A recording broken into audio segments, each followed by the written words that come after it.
এটা হচ্ছে জয়নগরের মোয়া, বিনা পানির নাম করা মোয়া। এটা 10 টাকা পিস, মানে 100 টাকা প্যাকেট। আর এটা 25 টাকা পিস, 250 টাকা প্যাকেট। সাইজের তো অনেক ডিফারেন্স। কি ডিফারেন্স দুটোর মধ্যে? এটা ছোট, এটা বড়। এর এটা উপরে একটু কাজু ক্যাশিউ লাগানো নাটস আছে।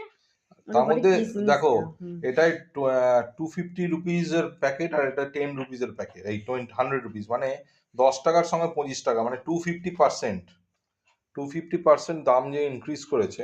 অনেকটা বড়। আর অনেকটা। এর মধ্যে যে খোয়াটা দেওয়া আছে অনেক বেশি, এটাতে অল্প ছড়িয়ে দিয়ে। টেস্টটা করে দেখো দুটোর মধ্যে কি তফাৎ।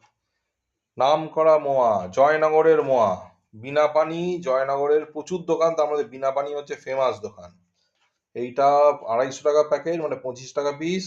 এটা 10 টাকা, 100 টাকা প্যাকেট, মানে 10 টাকা পিস। এবারে আমাদের খেয়ে দেখতে হবে দুটোর মধ্যে ডিফারেন্স কি, তাই জন্যই দুটো কিনেছি। দেখি খেয়ে।